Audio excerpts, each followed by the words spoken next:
I do remember trying to sleep before race day. It took a bit longer than normal.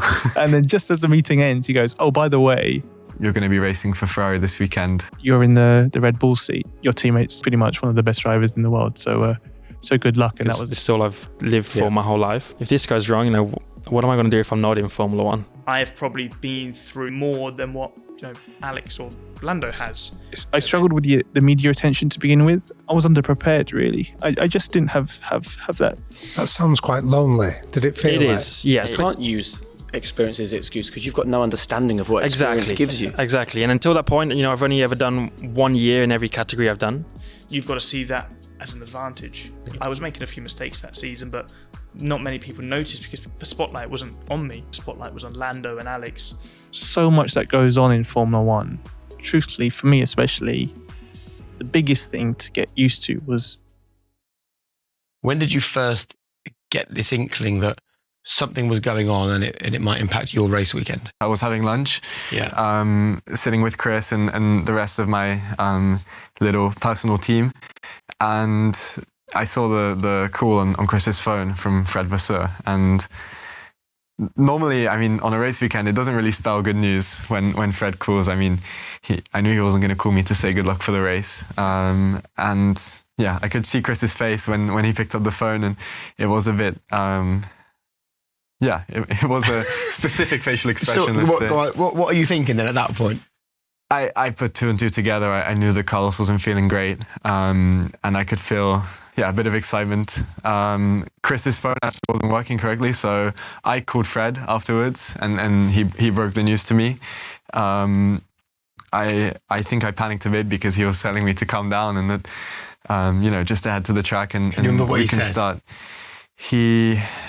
I don't remember it specifically because honestly the whole 48 hours was such a blur, but it was words to the effect of, you're going to be racing for Ferrari this weekend, you're going to sub in for Carlos. You know what though, just to stop you, sorry.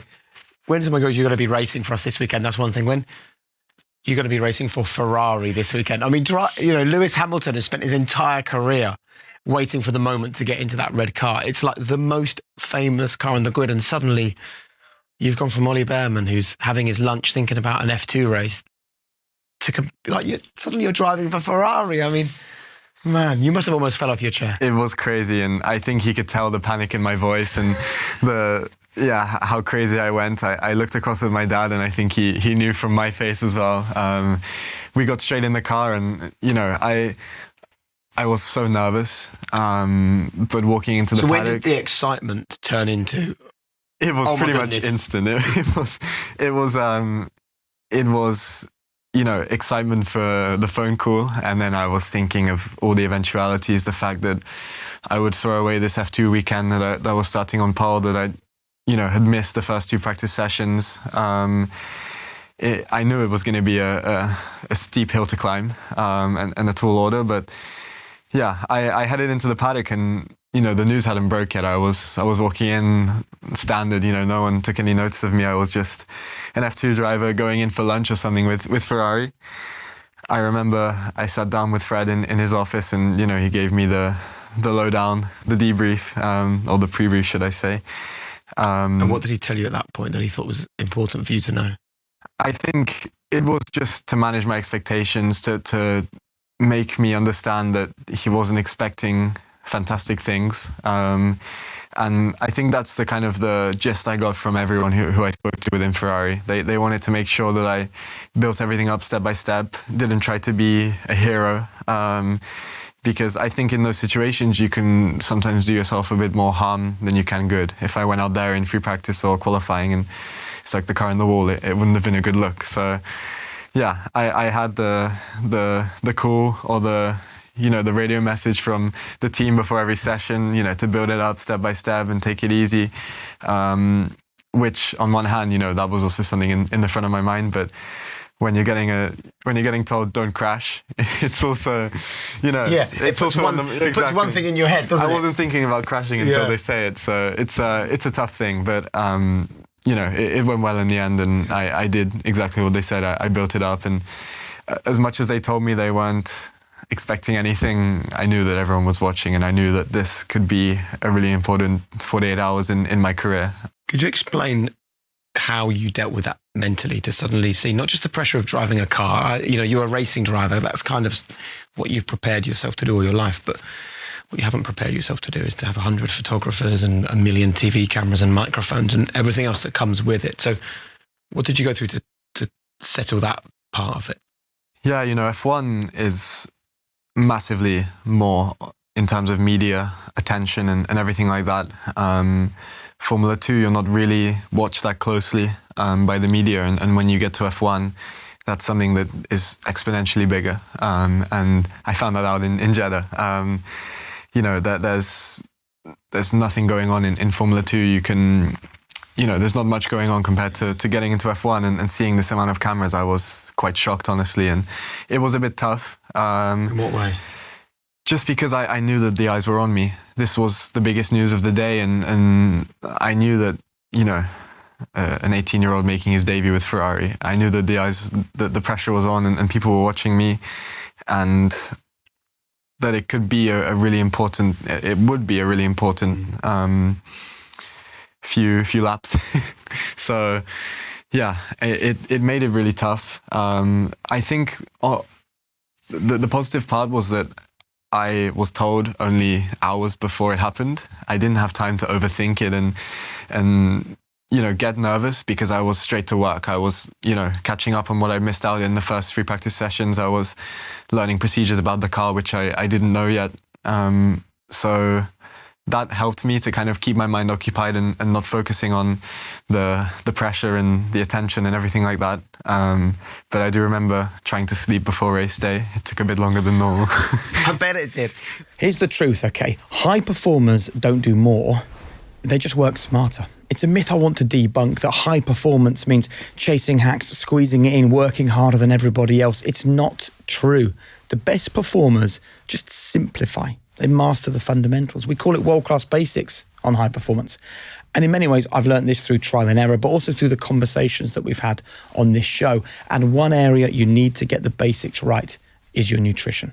And that's where Vitals comes in. This is nutrition without the noise. 2 capsules, 6 seconds, 0 effort.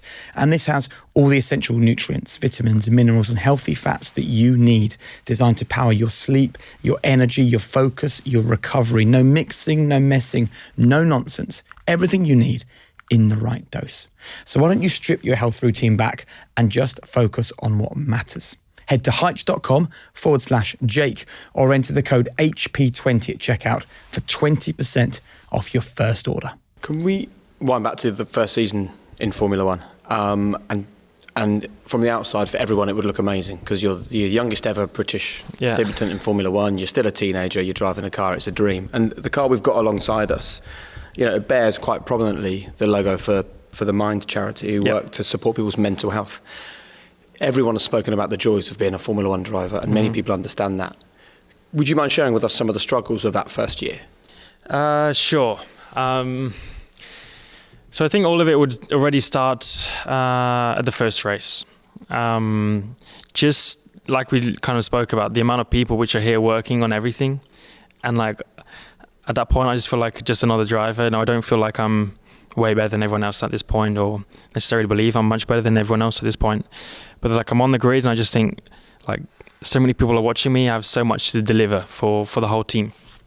And I am a new driver in Formula One. There's a lot of eyes on me. There's expectations. You don't want to let McLaren down. They're one of the most historic teams in Formula One. So like that already just puts that pressure on.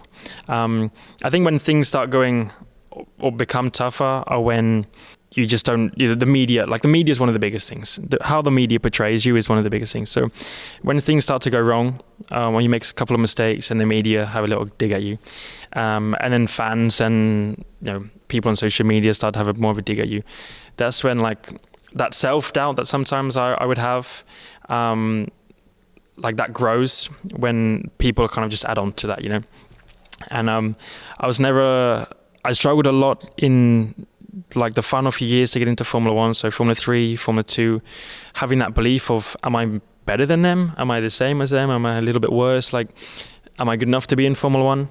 And that kind of stays even when I was in that first year of Formula One. Like, am I good enough to go around Monaco and deliver that lap in Q3 when it comes, or if I'm in a position to be on the podium or on top of the podium, am I there? Am I going to be able to deliver it when it counts? But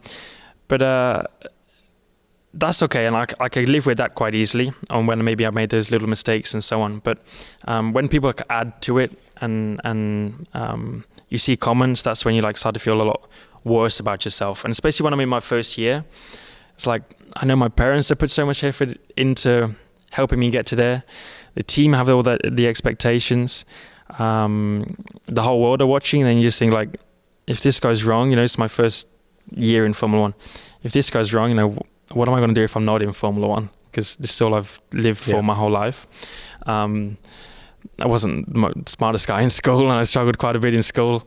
Like, what am I going to fall on, right? If all of this goes wrong, and even just having those thoughts is already. And this is all swilling around while you're still trying to drive a Formula One car. Exactly, to the best of your ability. exactly. And always putting on like the smiley face for the cameras and all those kind of things. Like that's not the easiest thing, but. You just get into that point when, like, even I had maybe 3 or 4 races where I was just struggling a little bit, and I had Carlos as my teammate at that point, and he was doing a very good job. He was getting to grips with the car and extracting everything out of it. And just 3 or 4 races where like he beat me, and I was just like, what do I do? I just got to the point where I don't know, is this the end of it? It's like, what if I can't just find something else? What I didn't know what to do at that point. That sounds quite lonely. Did it feel It is, yeah, especially because I'm a guy who doesn't like to talk too much. I guess sometimes I do, but a lot of the time I like to keep things like hidden and tucked inside and stuff. And when I have problems, I tend not to talk about them. Especially back then, definitely didn't talk about them as much as what I do now. So a lot of it is my mind, how like I like to think of it more on my own. And how self-critical were you being at this point? I say too much. Like, I'm definitely my biggest critic, but like I think a lot of pros and you see footballers or Formula One drivers, whoever it is, I think they're their own biggest critics by a long way. But I think you need to learn the balance of it, and also know when to pat yourself on the back a little bit and say you've done a good job. But there was a lot less of that than there was of bringing myself down. So always having that self-doubt and that being critical of myself and just thinking on my own and not like allowing others to help me as much as I could, because I always thought it would be my fault, not someone else's. And I would hate to ever blame it on someone else. This is a good conversation then, because we were joined by an explorer called Nims Purger. Yeah. And he said excuses remove the learnings. Yeah. Right. So you're looking at Carlos, and for those that don't know much about Formula One, that is the first judge is your teammate, right? That's the first person to beat. And you've been beaten 3 or 4 races running by him. I'd love to know the process you went through to work that out in your own head, because if you just think, oh, well, he's been in the team longer, or he's been in the sport longer, or he's more experienced than me, the excuses are removing the learning. I could never use experience as the excuse. Like, that was one I could... Like, now I feel like I can use it because I've learned about how much it can actually change you. Yep. But at that point, I would never want to use the excuse apart from it's myself. And I hadn't thought about that though. Of course, you can't use experience as an excuse because you've got no understanding of what experience gives you. Exactly. And until that point, I've only ever done 1 year in every category I've done. So I've not spent those multiple years like I've done now in Formula One. And I just hated to use it. If someone can say, why has he done better than you here? I go, he's just more experienced. Like, it's such an easy thing to say and to use. And I just really never wanted to use it. But like, now I have a much better understanding, and I can go, I know I didn't do that as well because of the experience. But I know at that point I would never have used it. So what did you? I think there's just a lot of hours and days, probably months, of it just like swirling in your head, and you're thinking things over and over again. Like, why has he done that better? How has he done that better? What's he thinking of? How does he spend his time? And then you do it to yourself. Like, what am I not doing good enough? Why am I not doing it as good as him? Is it because of this or that or this or that? And you just come up with all of these excuses for yourself. But then I kind of got to a point when, because it was 4 races instead of the 3, it was 4. Like, what differences? Like, kind of got to the point when I started to realize, like, what else can I do now to make some changes? And it was like coming here, spending a little bit more time with my engineers, sitting down, just refreshing everything, kind of starting again a little bit. And and trying to get some of that self-confidence back inside, because that's one of the biggest things. Since I was 7 years old, driving a car by myself, in go-karts with my dad in a farm, that's all I've really grown up to do. And it's almost like anything. I think when you get into your bed, you feel tired, or when maybe that's a bad analogy, but when you go into the car, that's my space. That's where I belong. So everything goes away at that point. It went away and things went well and you represented yourself brilliantly, and then you suddenly have another change come to your career. You're no longer a Toro Rosso driver, you're one phone call from being a Redbull driver. It's a very odd situation where I was started to get very comfortable at Toro Rosso. Started off well, had a good first test, and then the first few races started to have some good races, out-qualify my teammate a few times. I was kind of living in this dream where the pressure, every race was becoming less and less. I knew after the first race, I knew I belonged. I knew, I've got what it takes, and I do genuinely believe in myself. And then summer break comes around. Had a great start of the season, great rookie year so far. Enjoying my racing more than I ever thought I could. And then I get the same guy, Helmut Marko, calls me back to his office, this time in Austria. So that's a bit more serious. You had no idea why? No idea why. I thought it was to go through my residency, because he was helping me move to Monaco, and all this kind of stuff, and kind of advised me with an older Formula One driver what to do. And it was the same conversation. So he spent the whole time talking to me about this one thing. And then just as the meeting ends, he goes, "Oh, by the way, you're in the Red Bull seat. I think this is the number to speak to. This is going to be your engineer. Maybe give him a call and figure out. You can't go to the factory, right? Because it's shut down. So everything's legally or by rule, regulation, you're not allowed to speak to anyone during shutdown. But you are going to be announced in about 2 hours." And that was it. And by the way, obviously at that time, your teammate's literally pretty much one of the best drivers in the world. So good luck. And that was, 6 months after my first time in a Formula One car. So it was big. It was What big. were the kind of emotions that you experienced in that conversation? It was funny because it was exactly the same emotion as I had when I first got my Toro Rosso chance. It was, I've just gone through this. Literally, I've just gone through this. Am I good enough? Can I do this? What's it like to be Max's teammate? I've got 2 weeks now of nothing, just thinking about this opportunity, but I can't drive. I can't get into my happy place. I can't get my helmet on. I've got to just prolong this anxiety out. But of course, I went into it with more confidence than I did the first time. But it's these opportunities, you just have to take them, because Formula One, the way it is, it's so cutthroat. But at the same time, I thought to myself, there are so many drivers who would kill for this opportunity. Yeah. There's so many drivers who wish they could have a spot at a top team. And within 6 months, you have got that already. You're not going to reject it. And even with that, am I good enough? Of course, there's this deep inner belief that yes, I am, and you got to go for it. So I am a little bit self-conflicting in myself, but deep down, yes, of course. Let's give it a go. Let's see what I'm like. I think in hindsight, it was probably a bit too early. I definitely was not prepared enough for my first year in what way? Team. What do you mean by that? There's so much that goes on in Formula One. People always think it's the driving side of things, and you just got to perform in the car when it matters and all these kind of things. But truthfully, for me especially, the biggest thing to get used to was everything around of it. So once you're in that top team, the spotlight gets put on you far, far more than what it was like at Toro Rosso. The first race that I went to back, it was in Belgium.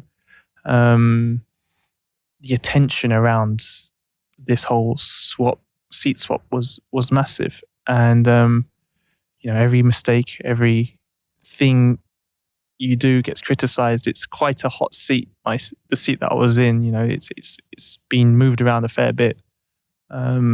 So that was one of the main things. To be fair to you, I felt like I did.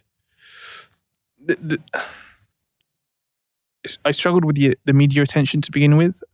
I also didn't have a manager. I didn't have anyone around me. So in terms of a personal support, I had my family. But I was kind of just going about it alone. I'd go to the racetracks by myself and I had my trainer, to be fair, but it was just us two going around. But there's also this just general knowledge about racing. So when you're in junior categories, you're quick, and that gets you away from everything. There's no importance to have good feedback to truly give direction and leadership. When I was going through Formula 3, Formula 2, you pick up the skills, you learn the science behind what does an anti-roll bar do, or why do you need to run more pitch in the car, or what does dropping a car do? All these scientific engineering terms you pick up along the way. But in Formula 1, firstly, the engineering level is far advanced to anything that happened in Formula 2, but also when I'm struggling with the car, what do I need to do? What do I need to do? Some settings on my steering wheel? Will that help with my performance engineer? Or do I need to do, I don't know, there's literally 30 or 40 different things you can do to solve one problem. And I had no knowledge, really. I didn't have the experience. I never went through these problems before. And I was underprepared, really. I just didn't have that general racing experience, but life experience too. And there was no doubt, when I got to the first race in Australia, I'm here in Formula 1, almost one dream accomplished, and go out on track and we're 4 seconds off the pace. Yeah. The car's falling apart and we're being lapped 2 or 3 times. Kind of thinking to yourself, is this the dream in a way? Yeah. But I think I've always had quite a rational view to things. And while seeing Alex in Redbull scoring podiums and, being the man to a degree, and Lando equally always into points, and that was sort of difficult to digest because I'd just come from Formula 2 where I beat them. Yeah. And now, I've almost just been put in the corner. How did you digest it? I thought that even though they're finishing the points and they're scoring podiums, I'm not here to score points or podiums. I'm here to win, and I want to win. And even though they were finishing ahead of me, we're all going through this journey together, learning. I was part of Mercedes, and I felt like my time will come. Yeah. So it was, I think every time from a difficult situation, you've got to try and look at the positives from it. I was driving at the back of a grid, kind of under the radar. I was making a few mistakes that season, but not many people noticed because the spotlight wasn't on me. The spotlight was on the guys at the front. Equally, the spotlight was on Lando and Alex. And if ever they made a mistake, the whole world knew about it. So I saw this as an opportunity that, I'm in Formula 1, going to 21 different countries, 21 different races, different circuits. This is my opportunity to learn and perhaps try things that, for example, Alex and Lando didn't have the opportunity to because the spotlight was on. Yeah. Every single weekend was... But also, you couldn't have done these things either because you in previous seasons were racing for titles and championships every year. So you had no exploration behind the wheel, did you? No, absolutely. I think, and that was a real mentality change for me. I had a teammate in Robert Kubica who had a horrific accident in 2011, I think it was, and he'd been out of an F1 car for a long, long time, and he had a very difficult season. So I was almost racing in no man's land. But there was this one race in Monaco. I was driving around. I was ahead of Robert by quite a margin. I was behind the next gaggle of cars, and I kind of thought to myself, I'm just going to bring the car home because what's the point in risking it? I've kind of achieved all I can in this race. I can't beat the cars ahead. I've already beaten the car behind. Bring it home. And there was a moment in that race that I thought, this will teach me nothing. If I just drive around for the next hour and a half, just bringing the car home, this isn't going to help me in 1 year time, 2 years time, 3 years time. If ever I'm racing for a Mercedes, if ever I'm racing for a race win or world championships. So I just sort of turned it up and just went absolutely flat out every single lap around Monaco, kind of risking everything for 19th position on the grid, because I felt like that's what I needed to do if I wanted to learn and progress. And it's from that moment on for the rest of the season that sort of every single race, every single qualifying, every single session was this opportunity for me to build a greater toolbox of experience for me to tap into for whenever I needed it in the future. I love that, because that's something that, as I'm listening to it, is the first time you're almost driving without pressure, because there's no expectation on you as previously come. And then you find pressure within, you put yourself under some kind of pressure. Yeah, I was racing against myself. Yeah.